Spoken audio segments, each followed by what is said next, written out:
Come on. Y'all. All right. Boy, this Wi-Fi is tripping right now. But anyway, we got the mic unmuted. I'm Kendrick, the sports guy. Good Saturday afternoon to you. And this is a special edition of Kendrick Sports Hustle on Facebook and YouTube. We are previewing NFC North Division. Big game tomorrow between first place 9-3 Chicago Bears and 8-3-1 second place Green Bay Packers. And if you don't know, now you know. Well, you been know that. If you follow me, you know I'm a Packers fan. Wisconsin born, Texas raised. 414 in the building. But I got somebody else that's from the 414 that I'm going to introduce in just a second. And I know him very well. Matter of fact, we blood. We are blood. We first cousins, but we more like brothers because we know what's up. But before we bring him on, make sure you come in, like, comment, subscribe to the channels. That is Kendrick Sports Hustle as well as TFG Sports Media. If you haven't already done so, make sure you share this to your social media platforms as well. Make sure you like and follow them both on Facebook. You can also follow me on Instagram at Kendrick1969. And you can follow me on TikTok at Kendrick Henderson 51. It goes down on TikTok, ladies and gentlemen. If you ain't following me on TikTok, my lives over there gets wild. It gets fun, gets crazy, and it gets a lot of ish talking over there on TikTok. But anyway, we talking on Facebook and YouTube right now. Without further ado, let me bring my brother from another mother to the stage. My brother Will in here. Soon as my Wi-Fi quits buffering. I told you we was going to have company today. It's coming. It's coming, ladies and gentlemen. Y'all just sit tight. Get your popcorn, get your drink. I had live on TikTok this morning, and I wanted to make sure that I talked to my good brother Will about it too, just to get his insight. And then we are coming. It's coming slowly but surely, ladies and gentlemen. Yeah, it's coming slowly but surely. It's coming. I promise you it is. I promise you Will is here. Yeah, I promise you. There he is. Hey, Will, what's up, brother? What's up, brother? How you doing? Man, I'm good, brother. How you been? How you holding up in that weather up there? Oh my God, it's atrocious. But at the end of the day, I didn't sign up for it. My parents did. I guess I could move now, but yeah, it's cold, man. Man, and no I don't miss that one. I don't miss it one bit. I tell people all the time. I talk to my people up there, and that man, it is crazy. So again, we got the big game tomorrow, Will. You know, I got to get your insight. You definitely there. You've been a Packers fan for many, many, many decades. Bears 9-3. They feeling good about themselves. As they should. 8-3-1, as they should. 325 on Fox. Weather says it's going to be like 20 degrees in Green Bay. It's going to be cold. Just give me your thoughts on this matchup. Just give me your thoughts on this matchup going forward. I think like the first things first for me is that I'm a Packer fan first and foremost, but I think like the most important thing for me, I'm not a fanatic about anything. I try to look at the game, how the game is presented, and how, you know, because being a football fan first, you understand like on any given Sunday, this can happen or that can happen. You really don't invest too much into that. But looking at the two teams in itself, I look at the Bears and the way they run the ball is very important for the Packers to understand, because I'm a root for the Packers first and foremost, but I ain't hating on nobody because I don't even like or dislike anybody like that. But running the ball for them on first and second down is really important for them.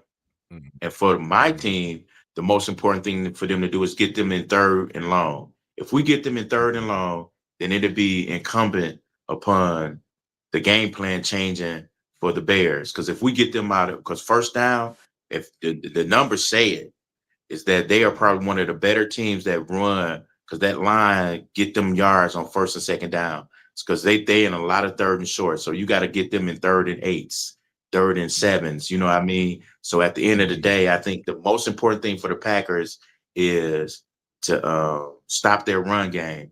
And the most important thing for the Bears is to neutral in the way to neutralize the Packers defense and Michael Parsons in that front four that don't do a lot of blitzing is to get a lot of good runs on first and second down. And they coach, if he's done anything, he's consistent. I'm talking about the Chicago coach, Ben Johnson. Right. If he's done Ben anything Johnson. consistently, he's put them in advantageous situations. And I don't see that changing tomorrow. So I think it's going to come down to who's coming out to do what they want to do and dictate the game. And you hit right on something that I wanted to bring up, bruh. The Bears' run game. They are second in the league rushing the football. That's See, there something you that go. they do well. Yeah. And you Mm-hmm. said, and I said this early on the live, I want Caleb Williams to have to throw the football.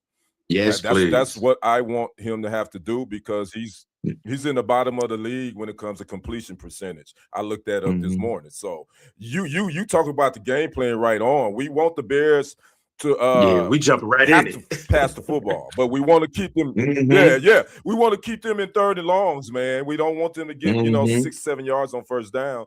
And but again, onto our defense. Our defense is ranked 6th against the run in the league.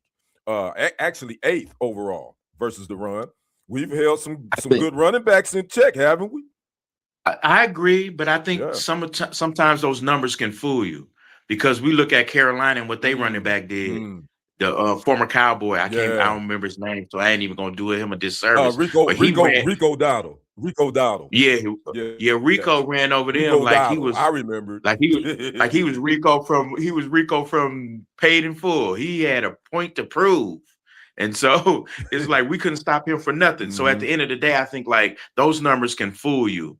I think like overall, we give off runs when in crucial situations that be detriment to our defense. Is like we could get off the field. It could be third and short, third and four, third and five. They'll run the ball, and you're gonna get it against us. You know what I'm saying? So at the end of the day, I think like those Yeah. numbers are skewed in the fact that we might be ranked high, but it's some games in the games that we lost, in the 3 games that we lost, especially with the Eagles and Hmm. Carolina, it was really their run game that won those games for them.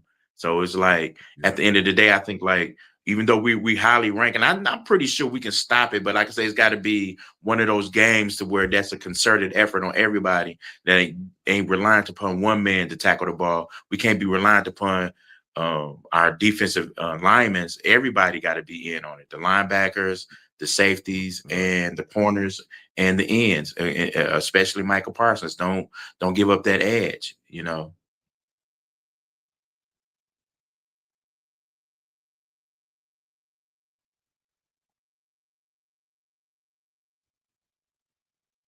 I think we buffering. Mm-hmm. And speaking of our run defense, Will, bro, we lose what he did plugging up that middle, no longer not having Kenny Clark anymore. Now Devontae Wyatt is done for the season. How you think that's going to affect our run defense? Immensely. I think at the end of the day, you lose a player of Wyatt's ability who came out not knowing what he was or could be after losing Kenny Clark to the Cowboys. It's like we didn't know what we had. We had flashes because he didn't have to play a lot of reps because we did have Kenny Clark, but he proven himself game in and game out before his injury that he can be relied upon. But I also think like we gotta he even mentioned one of his backups and that I can't remember the young man's name, but he mentioned one of his backups and like if he don't perform at a higher level, he see his guy in practice doing his thing. He's like, hey, so I gotta Mm-hmm. perform a high level. This before his injury. So hopefully it's always the next man Yeah. up mentality. I know we run that into the ground, but in all intents and purposes, that's exactly what it is. Next man Right. up. So, but at the end of the day, it's always a wait and see approach Yeah. because, like I And say, that's and I say that all the time. Like you say, it's yeah.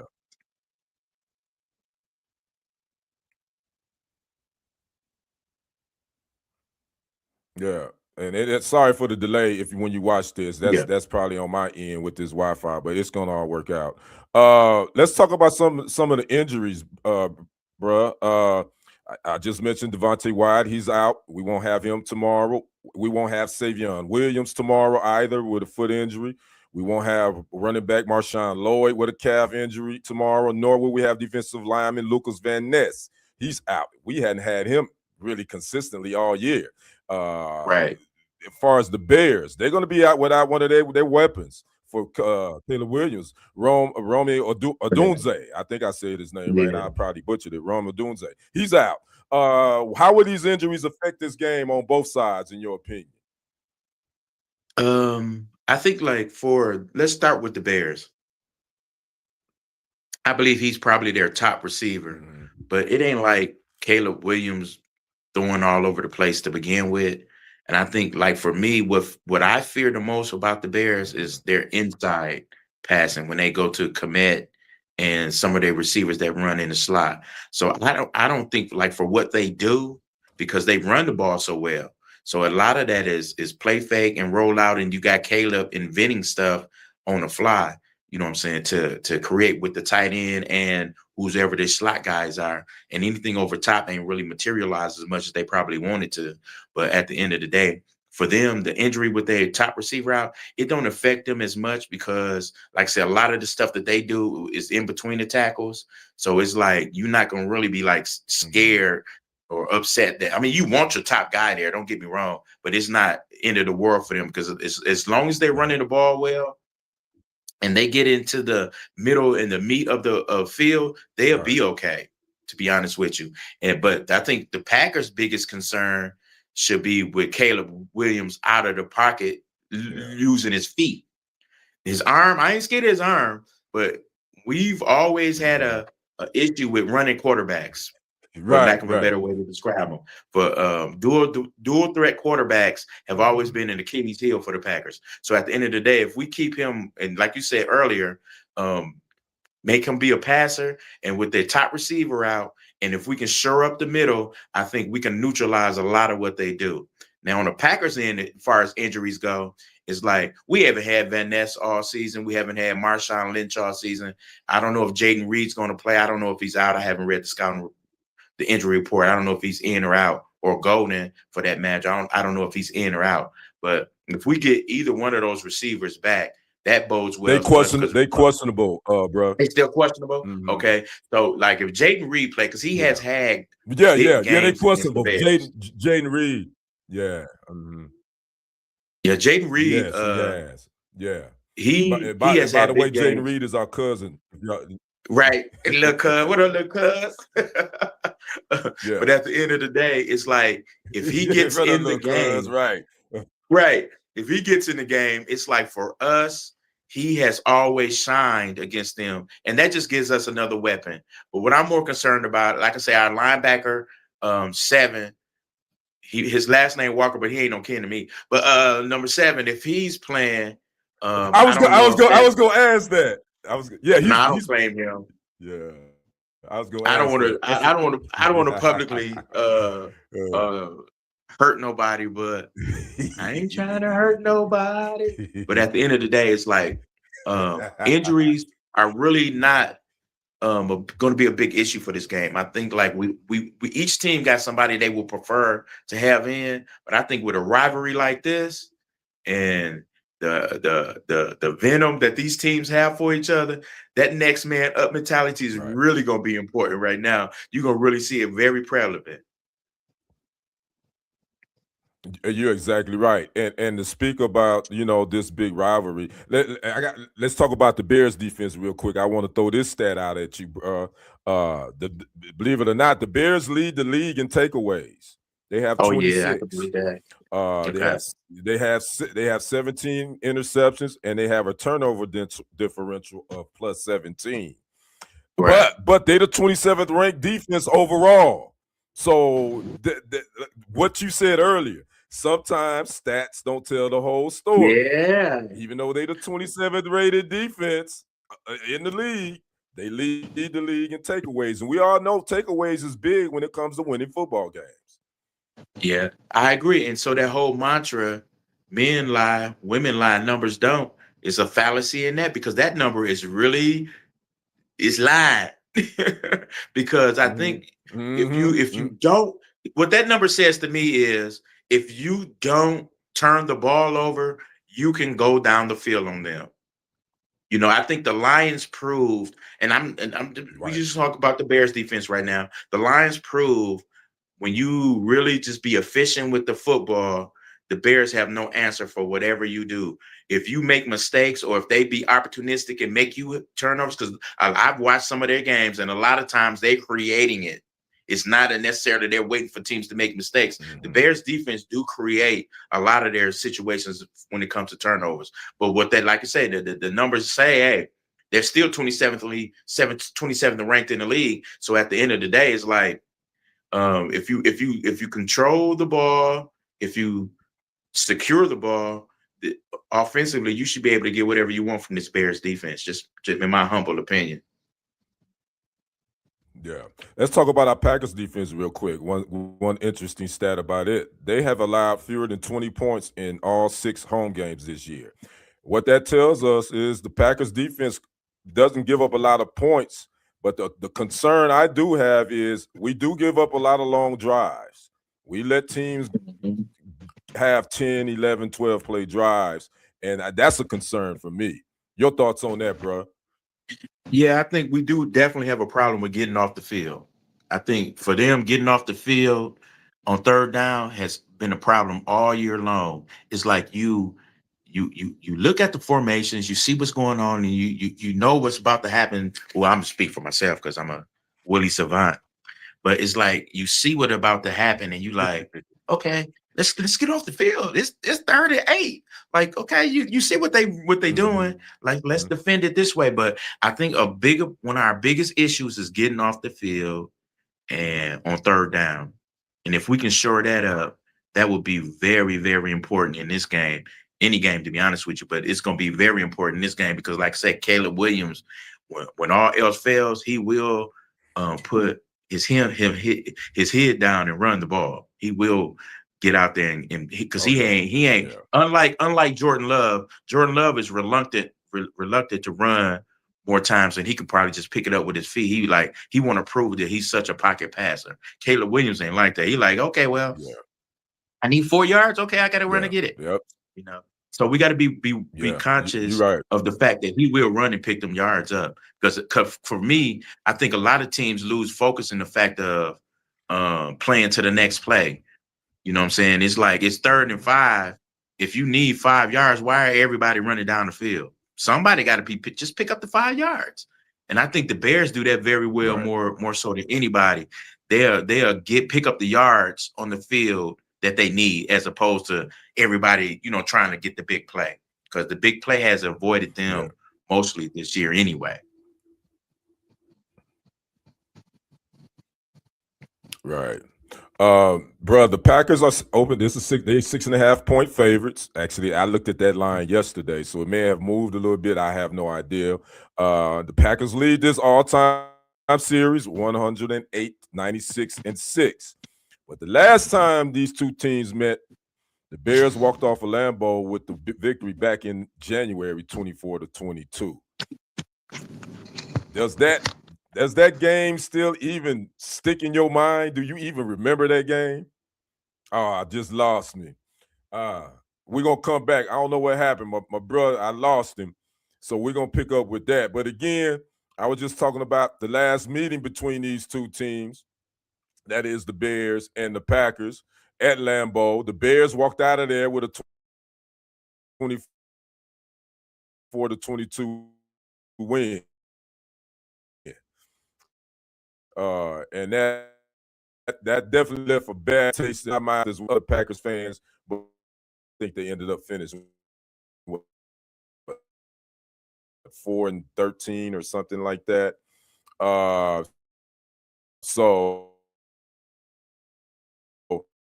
uh, when we come back, we're gonna talk about the Packers again. We right behind them at 8-3-1,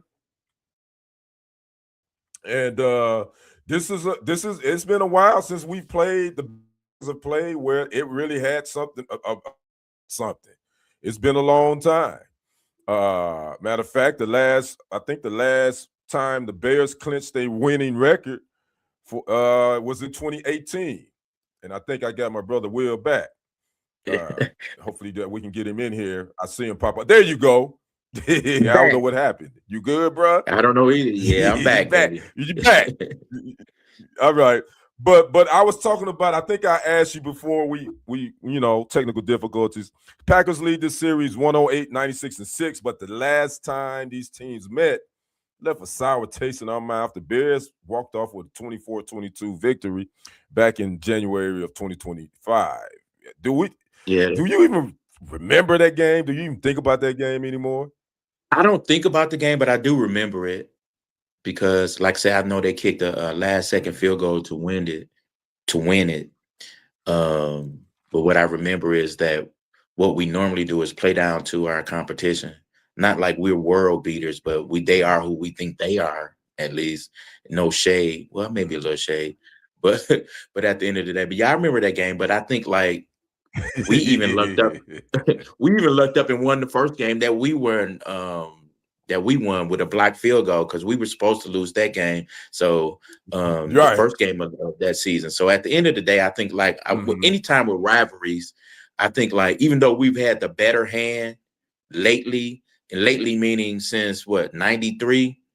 If that's lately I mean, we all had probably kids since 93. But Yeah. but, Oh but at yeah, the end of we the all day, I have. think Yeah, for real. like when it comes to certain games, we know like we've owned the rivalry. I think as Packer fans, I think we understand it. Because there was a time when I was on the other end of it. I grew up in an era where the Bears were the winner of the rivalries. In the 70s and the 80s, we did not beat the Bears much. Yeah, And as a kid and as a 7-year-old that's and right. 16-year-old, it was very far between when we beat the Bears. So when we started beating them with regularity, it was like, okay, but now, but me looking at football like I do, I never look at it with blinders on. And a lot of their fans do. They get a good team and they lose their mind. They act like, oh my God, we done invented the wheel. The best thing since sliced cheese. It's like, oh, we ain't nothing. Like, okay, well, y'all know we did have beat you guys more so than not in the last 30 years. So, but at the end of the day, I think the rivalry is important for the league. It's important for football because then you get to the essence of what football is really about. What what we believe it should be about. So at the end of the day, I love this rivalry and I love interacting with Bears fans because, like I say, they so delusional. But at the end of the day, we'll see tomorrow. I do too. Yeah, because I love it too. Like I said earlier, if you don't follow me on TikTok when I go live, man, I tell you, it's probably more Bears fans that jump in the chat and try to give me the business, and we just have a good old time going back and forth.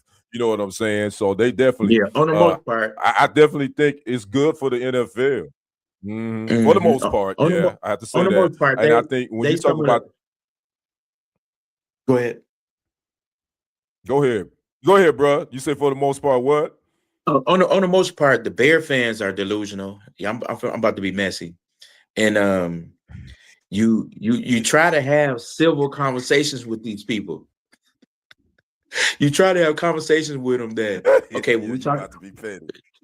Like hey, y'all about to be petty. Y'all see y'all team, right? Because like early in this season, even now, I'm not sold on my team. I'm not sitting here looking like, oh, we about to beat everybody. No, we're not. We are bums too. And until we're not bums, you're going to be bums. But the Bears are bums, and they sitting around like got their chest poked out, like they Michael J. White. I'm sitting here like, man, y'all can't beat Bruce Lee. Right. We can beat Bruce Lee. But at the end of the day, that's me being petty. Yeah. But at the end of the day, the rivalry is definitely good. I'll get it back on track. The rivalry is definitely good for the league. It's good for us to have the friendly banter back and forth. But what I love about us is we're not delusional at all about our team and the outcome of these games. I think I have the both. I can speak for you, I feel like, on this. I think we both have the Right. capabilities to look at the game in itself and let the game speak for itself. We ain't I gonna say be that here like,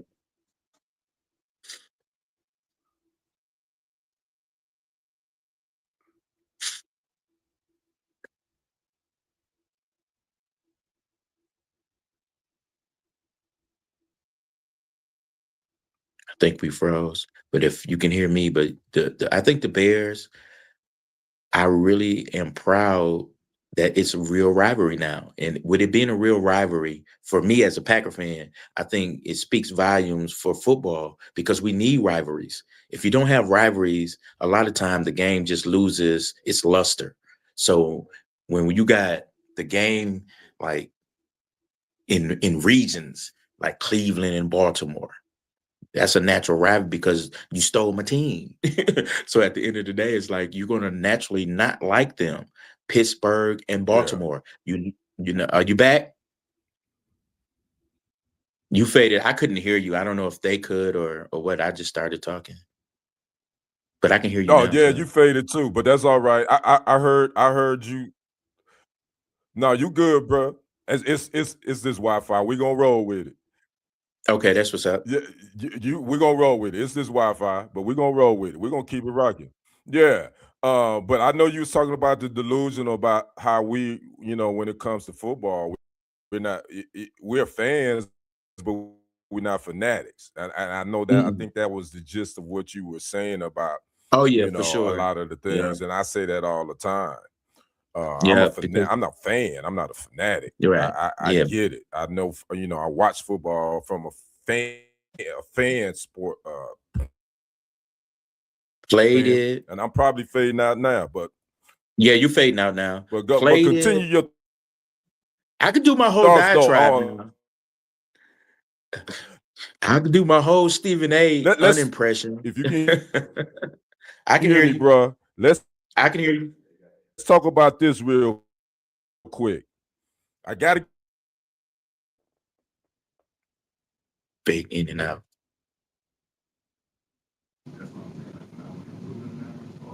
Okay, my bad. Talk to me about the Michael Parsons trade. Your thoughts on it? First and foremost, I would never believe that you would trade a generational talent like him at his prime of his career. I don't know, and then it strikes me as that he's not a problematic person or player. He's definitely not an Antonio Brown. He strikes me as somebody you can really get along with and understand Oh, and oh, and, no, and, thank and God. try to navigate through. Yeah, in my belief, I don't know the man's, but this is my belief. But it's like for me, I think it changes the landscape of things for the Packers because now you have somebody that you have to account for. You know what I'm saying? Because there was a point when Rashard Gary, because Van Ness is not on the field, and they spent a very high pick on Van Ness a few years ago. So pairing Van Ness with Rashard Gary, you actually thought you had a two-headed monster that never materialized. That with Kenny Clark in the middle, you thought with those edges that you had something to build on. But turns out Van Ness never stays healthy, and he's not the player we thought he was. But when you bring in a player like Michael Parsons, he elevates everything that you do. You know, it's not just that he brings Rashad Gary up, who is a good defensive end. Now he's a great defensive end because he's paired with a even greater defensive end. And so now you just make everybody else's job better, you know? So that trade in itself just made a defense better that was good.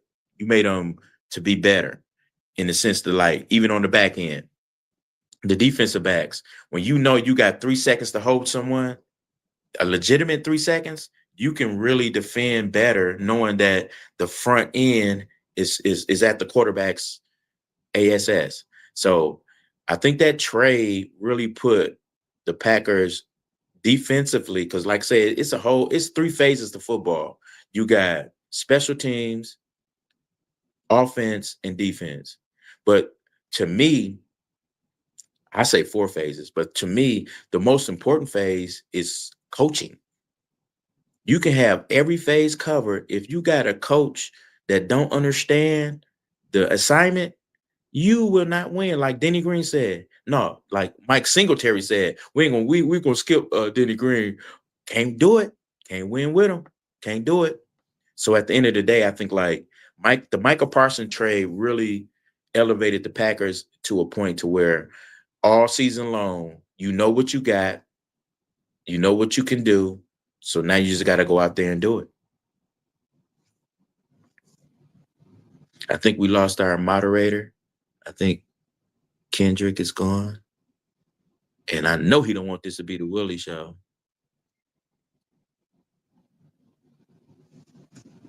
So the people out there, ask me some questions, which I want to know.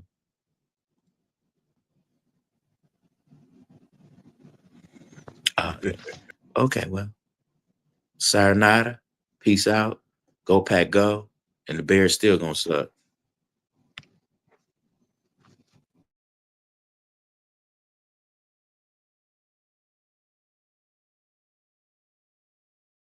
You, man.